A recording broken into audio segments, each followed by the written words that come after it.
Oke, sekarang udah punya 4 orang karyawan. Pernah nggak kalau rugi gitu? Ya, waktu itu di bulan Maret 2020, saya akan selalu ingat itu. 2020, berarti pas pandemi ya? Betul sekali. Nah, itu mah nggak cuma Mbak Nida, kayaknya semua. Betul. Saya juga menyadari seperti itu. Cuma di Good Store sendiri pasti bermulanya Mbak Nida. Ya, kalau omset secara keseluruhan di Good Store itu alhamdulillah sekarang sudah di angka 100 juta per bulan. Jika dibandingkan dengan negara ASEAN lain, bisa dibilang rasio wirausaha di Indonesia ini masih kecil ya, baru di angka 3,47% saja. Dan pemerintah Indonesia sendiri mengharapkan kalau di tahun 2024 nanti ini sudah meningkat di angka 3,95%. Dan tentunya itu membutuhkan adanya wirausahawan baru bermunculan.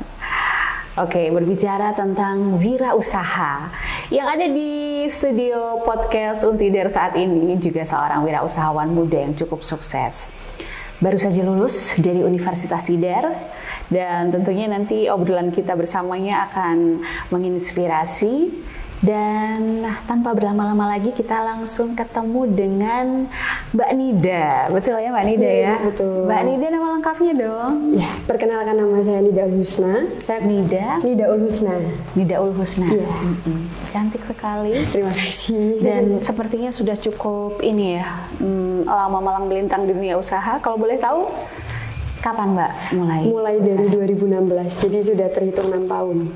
6 tahun. Kalau mahasiswa sendiri sekarang udah lulus ya? Iya, kemarin baru aja lulus, fresh graduate. Berarti sekarang bisa lebih fokus menjalankan usaha. Betul. Tapi penasaran juga, kan usaha kayaknya udah jalan ya? Iya. Masih pengen kerja kantoran nggak sih Mbak Nida? Ada sedikit perasaan, tapi itu Bu, ketika ngelihat karyawan, aduh kayaknya lebih fokus nyari orang buat kerja sama saya aja lah gitu. Bukan ini ya, karena kayaknya gajinya omset di usaha kayaknya lebih gede gitu. Jadi ya itu juga sedikit. Itu juga salah satunya. Oke, balik lagi kita flashback ke tahun 2016 ya. Jadi itu awal mula Mbak Nida memulai usaha Good Store ini. Iya, betul. Good Store ini di Magelang ya? Iya, di Magelang. Di sebelah mana Mbak kalau boleh tahu? Alamatnya ada di Ruko Sentra, nomor A9 itu Jalan Ahmad Yani, deket Rinda 4 di Ponorogo. Berarti kalau dari sini deket ya? Deket sekali, cuma 5 menit. Diceritain dong Mbak Nida, dulu waktu awal-awal memulai Good Store itu seperti apa dan bagaimana? Ya, sedikit cerita. Jadi waktu itu ketika SMK, bisa dibilang mungkin uang sakunya pas ya Ibu. Jadi karena keadaan, terus lihat ada temen yang jualan waktu itu lagi hype-nya milidi. Terus saya kayak kagum lihat temen kok bisa ya umur segini kepikiran buat cari uang sendiri. Di SMK dulu ya? Iya, waktu di SMK. Setelah itu saya mencoba untuk, waktu itu ceritanya mau nyari jaket. Abis itu tahu di online shop, ada yang jual jaket gitu. Kok murah, terus jadi malah coba jualan, 1 minggu jalan, 1 bulan jalan, sampai lulus, terus langsung kayak harus nyari kuliah di Magelang nih, biar usahanya tetap jalan gitu Ibu. Udah pikiran ke sana, akhirnya saya masuk Universitas Tidar. Waktu itu usahanya masih pre-order, jadi belum ada ruko, belum ada store-nya. Sistemnya pesan, nanti kita COD-an, cash on delivery. Setelah itu di semester 2, tepatnya 2018 waktu itu, di bulan Maret, saya mulai memberanikan diri setelah nabung dari COD-an. Akhirnya kayaknya pengen ada sesuatu yang baru, pengen lebih serius. Jadi akhirnya memutuskan untuk ready stock, nyewa sebuah tempat kecil, sederhana banget waktu itu. Bukan yang sekarang? Bukan, belum. Dan waktu itu belum punya karyawan Ibu. Jadi saya buka ruko itu kalau saya udah pulang kuliah. Pernah kayak buka jam 3 sore, nanti saya tinggal bikin story di Instagram. Sampai jam berapa biasanya kalau jam 7? Jam 7 malam. Jam 7 malam. Jadi kalau kesibukannya jam 7 malam berangkat kuliah, waktu maba kan masih jam 7 gitu kan Ibu, jam-jamnya nanti sampai jam 3. Jam 3 saya kerja sampai jam 7 malam, kayak gitu terus rutinitasnya. Sendiri ya? Sendiri, iya. Habis setelah itu akhirnya mulai fokus, kayaknya kalau gini terus, pernah itu skip kuliah tuh kayak nggak bisa kalau kayak gini. Berusaha untuk mempercayakan ke teman, jadi kamu jadi karyawanku gitu. Abis itu baru sampai sekarang akhirnya baru punya 4 karyawan. 4 karyawan udah lumayan ya, udah mempekerjakan 4 orang karyawan. Kalau boleh tahu dulu waktu mulai usaha tuh berapa nih modalnya? Modalnya gitu kan? usaha tuh modalnya pasti gede ya gitu lah Ibu ya. Mikirnya kan gitu, harus butuh modal gede. Terus kalau dari cerita saya waktu SMK itu punya uang 500.000 uang tabungan pribadi. Nah dari 500.000 ini saya udah bilang ke diri saya, kamu kalau mau berprogres harus nabung, saving money kayak gitu. Jadi saya punya target sekian juta nabung per bulan. Setelah saya lihat, oh ternyata masuk ini penghasilannya gitu lebih dari 1 juta lah, saya harus nabung 1 bulan 2 juta. Nah sampai akhirnya di semester 2 itu kalau bisa nyewa toko, rukonya itu 11 juta per tahun. Nah itu dari tabungan kemarin sama nyetok, stoknya tuh dikit banget, dikit buka banget itu ya. Pede ya? Ya itu yang saya mikir, alhamdulillah kok dulu pede ya gitu. Kalau sekarang mungkin buka usaha tempatnya sederhana, stoknya dikit tuh sedikit. Itu biasanya nggak pede dulu kan Ibu. Saya juga kayak, alhamdulillah kok dulu tuh pede ya dengan keadaannya seperti itu gitu. Kalau nggak mungkin nggak ada cerita sampai hari ini gitu. Nah itu paling sekitar 1/10 stok dari sekarang. Jadi dulu memang stoknya sedikit, nanti setiap seminggu sekali nambah stok itu ya dari penjualan kayak gitu. Jadi cuma diputer-puter gitu sampai sekarang. Telaten sih ya. Ya harus telaten banget. Dan progres, tadinya kerja seorang diri, pulang kuliah ditangani sendiri. Oke, sekarang udah punya 4 orang karyawan. Terus kalau boleh tahu nih, orang usaha nih sebenarnya kan pastinya yang dicari cuan ya. Mindsetnya cari cuan. Pernah nggak kalau rugi gitu? Waktu itu di bulan Maret 2020, saya akan selalu ingat itu. 2020, berarti pas pandemi ya? Betul sekali. Nah, itu mah nggak cuma Mbak Nida, kayaknya semua betul. Saya juga menyadari seperti itu. Cuma di Bootstore sendiri, kebetulan di Maret 2020 itu saya baru berpikir untuk pindah ke sebuah tempat yang lebih bagus, yang lebih strategis gitu. Jadi waktu bulan Februari saya nyari tempat, awal Maret tanggal 7 itu saya deal tempat, saya ngurusin itu, sudah deal, sudah tanda tangan dan lain-lain.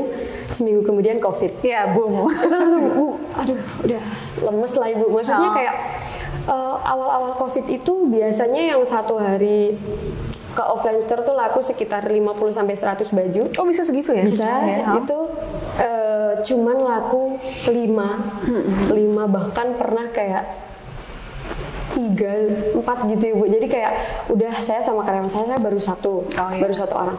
Udah lah Mbak, kita tutup aja ya. Jadi kita ngurus toko baru aja gitu. Jadi toko lama belum tutup. Jadi udahlah ditutup aja, kita bersih-bersih toko baru. Soalnya kayak gimana ya Bu? Wah lemes banget lah pokoknya, di situ tuh nggak ada energi buat kerja gitu. Kebetulan onlinenya kalau Shopee itu waktu itu belum. Jadi memang masih di offline store banget. Offline store-nya sepi. Ya udah nggak ada income lain gitu. Terus apa titik kebangkitannya waktu itu? Kan COVID lama, 2020 sekarang aja masih ada COVID. Apa tuh titik kebangkitannya terus bisa semangat lagi gitu? Itu kan modal habis Ibu. Maksudnya kan ya kita nggak bisa dipungkiri, usaha modal itu harus tetap ada kayak uang darurat. Nah itu saya seingat saya pokoknya under 1 juta dan itu udah nggak bisa buat beli apa-apa. Maksudnya kayak mau beli stok celana jeans 1 lusin aja lebih dari 1 juta dan itu udah nggak bisa mutar. Saya mainnya bilang gini, oke, kita nggak boleh fokus ke quantity tapi quality. Jadi kuantitinya itu saya bikin satu model itu dikit aja. Contoh waktu itu bisa 20, ini satu model tuh paling 5. Jadi tetap ada model baru buat tetap up. Nah, akhirnya waktu puasa itu titik kebangkitannya. Ramadan itu sekitar bulan Juni 2020. Alhamdulillah tetap ada penjualan yang bikin nutup. Jadi kayak barang-barang akhirnya alhamdulillah laku. Nah, dari situ semangat ada titik kedua yaitu PPKM Ibu. PPKM itu langsung anjlok, omset 50%, turun lagi. Bulan Juli saya ingat bulan Juli. Habis itu ya udah. Tapi alhamdulillah Agustus sudah aman lagi. Jadi titiknya pas puasa itu saya ngerasa kayak tetap ada titik bisa buat tetap bertahan gitu. Oke, jadi ya emang ngalamin ya yang namanya naik turun, naik lagi. Tapi sekarang pasti udah naik banget dong. Alhamdulillah. Omsetnya udah berapa sih per bulannya Mbak Nida? Ya kalau omset secara keseluruhan di Bootstore itu alhamdulillah sekarang sudah di angka 100 juta per bulan. 100? Aduh saya deg-degan loh.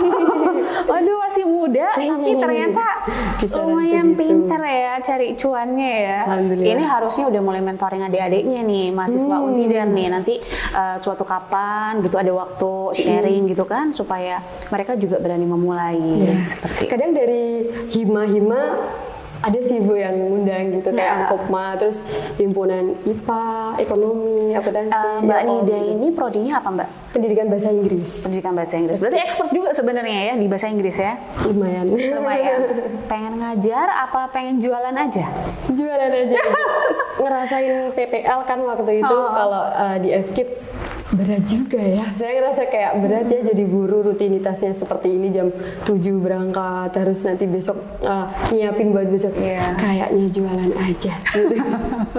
Oke, dan alhamdulillah emang sekarang sudah udah mapan ya, good store Ya, ini alhamdulillah. udah cukup dikenal juga mungkin untuk pasar Magelang. Iya. Tapi kalau untuk yang online-nya berarti juga udah sampai ke seluruh Udah Indonesia. sampai ke luar negeri juga. Saya punya reseller di Hong Kong, terus kayak di Taiwan. Jadi mereka sebenarnya adalah WNI yang bekerja di sana.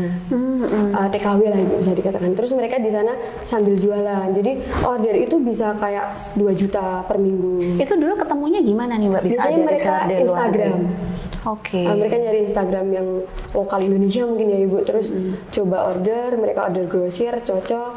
Repeatnya hampir tiap minggu. Sampai sekarang? Iya, alhamdulillah. Berarti reseller nggak cuma di Indonesia tapi juga di luar negeri? Iya, di luar negeri. Gilingan ya, Mbak Nida. Oke, selama di Untidar nih, Iya. Untidar ini kan kampus yang juga punya visi untuk menjadi universitas yang unggul dalam kewirausahaan. Mbak Nida dapat apa aja nih? Apakah ada, kalau mata kuliah kewirausahaan jelas ada Dapat, ya? iya. Kalau yang lain-lain gitu ada nggak yang mendukung keberadaan Mbak Nida sebagai seorang wirausahawan muda? Oh ya, di sini kemarin saya baru ikut Paramawira. Itu salah satu program Ibu dari UPT KWU ya. UPT Kewirausahaannya Untidar ya. Iya, kemarin ngadain bazar juga. Jadi saya dapat tempat lah space untuk lebih mengenalkan Good Store ini ke teman-teman Untidar dan juga itu kan juga open untuk umum jadi sangat membantu. Kemudian ada workshop yang waktu UPT KWU kerjasama dengan Kemenkop UKM. Jadi saya juga ikut workshopnya. Kebetulan pengisinya tuh juga kayak expert banget gitu. Jadi happy banget saya kalau udah ikut kayak gitu kayak ke-charger. Dicas lagi ya untuk kembangin usaha lagi.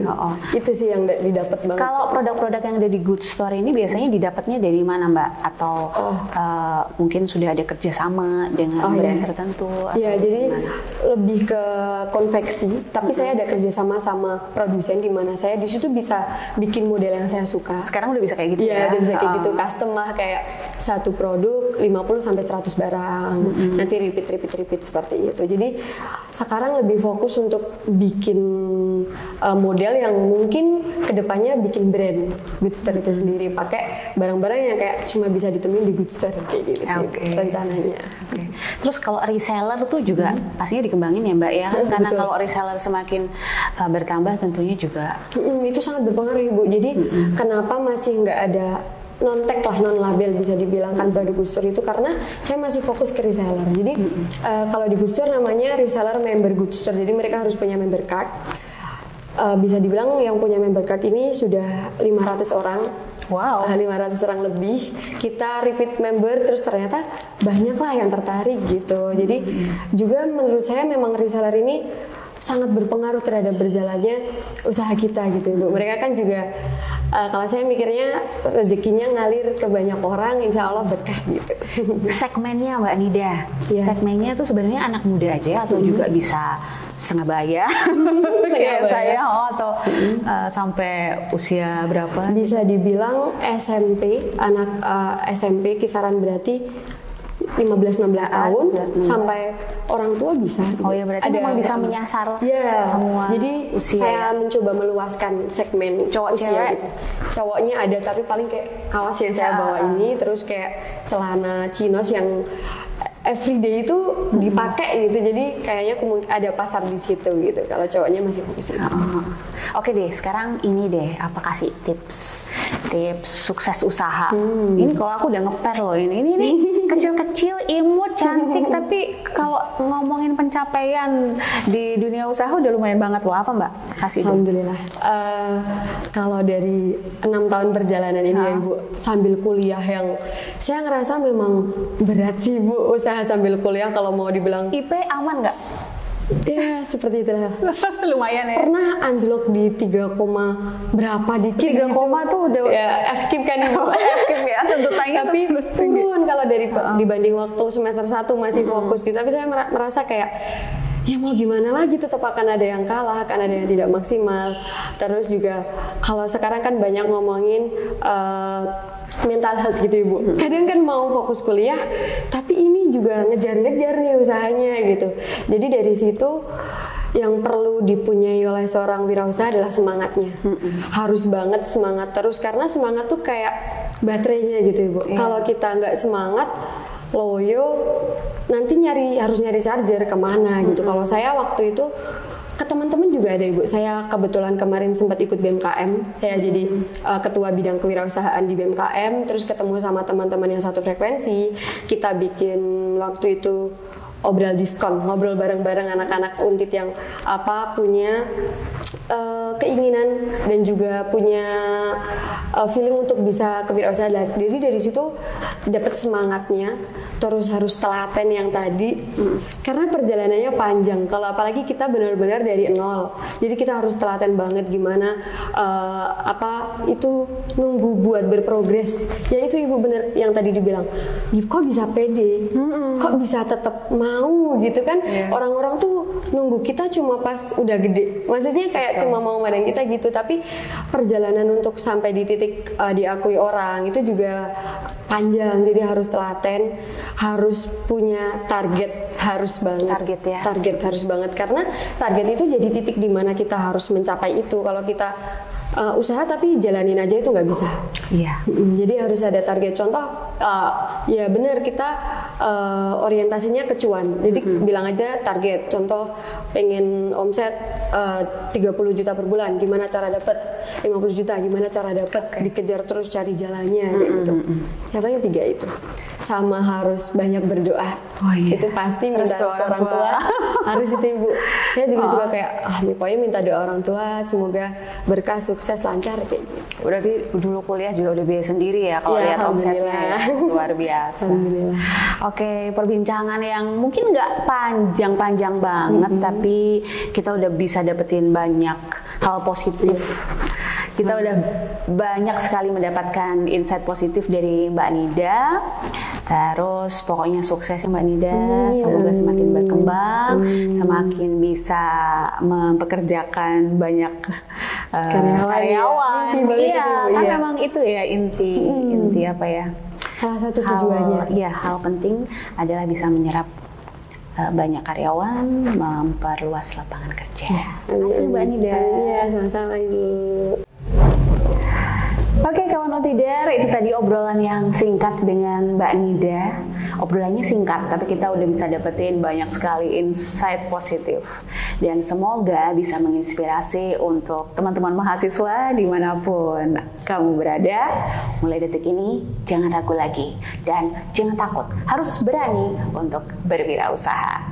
Ciao!